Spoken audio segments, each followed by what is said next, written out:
கேள்வி, நமக்கு பாடத்திட்டம் வந்து நம்ம கேள்வி கேட்டிருக்காங்க குரூப் வந்து சிலபஸ் அடிப்படையில கேட்டிருக்காங்களாங்கிறது நம்ம கேள்வி கிடையாது. சிலபஸ் அடிப்படையில தான் கேட்டிருக்காங்க. ஆனா 10ஆம் வகுப்பு தரப்பில கேட்டிருக்காங்களாங்கிறது நம்மளோட மெயின் கேள்வி. ஆனா டிஎன்பிஎஸ்சி தேர்வாணையத்தில் என்ன சொல்றாங்கன்னா, உறுப்பினர் ராஜ் சார் அவர் என்ன சொல்றாருன்னா, இல்ல இவங்க சிலபஸ் அடிப்படையில தான் கேட்டிருக்கோம் அப்படின்னு சொல்றாங்க. என்னோட கேள்வி அது கிடையாது. கிளியரா சொல்றோம், சிலபஸ் அடிப்படையில் நீங்க கேட்டிருந்தமே கூட நீங்க நோட்டிபிகேஷன்ல மென்ஷன் பண்ணிக்கிறது 10ஆம் வகுப்பு தரம். அப்ப 10ஆம் வகுப்பு தரப்புல நீங்க கேள்வி கேட்கவே இல்லை. நீங்க நோட்டிபிகேஷன்ல 10ஆம் வகுப்பு தரம் மென்ஷன் பண்ணிருக்கீங்க.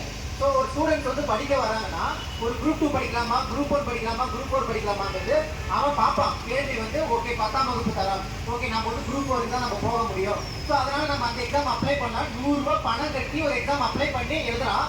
அவனுக்கு 10ஆம் வகுப்பு தரப்புல ஒரு கேள்வி வரல. அதாவது நீங்க என்ன சொன்னீங்களோ அந்த பேட்டர்ல எனக்கு கேள்வி வரல.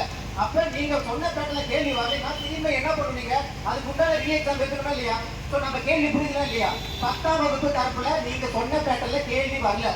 அப்ப நீங்க மறுதேர்வு வைக்கணுங்கிறது இந்த ஒரு பாயிண்ட் போதும். இங்க இருக்கிற எல்லாருமே ஒரு 13 லட்சம் பேர் அப்ளை பண்ணிருப்பீங்களா? ஒரு 10 லட்சம் பேர் 100 ரூபாய் பணம் கட்டிருப்போம். கிட்டத்தட்ட 10 கோடி ரூபா. ஸோ 10 கோடி ரூபா நீங்க வந்து பணம் எங்க மாணவர்களுக்கு நீங்க வாங்கியிருக்கீங்க. அதுக்கு பதில் நீங்க கண்டிப்பா சொல்லியே ஆகணும். இதை கடந்து நீங்க குரூப் ரிசல்ட் ரிலீஸ் பண்ணீங்க அப்படின்னா எந்த 10 கோடி நீங்க முறைகேடு பண்ண மாதிரி நாங்க எடுத்துப்போம். இந்த ஒரே ஒரு கேள்வியே போதும் உங்களுக்கு மறுதேர்வு வைக்கிறதுக்கு. வேற ஒன்றும் இல்லை, இது எல்லாமே சார் பேசிட்டாங்க. மிக்க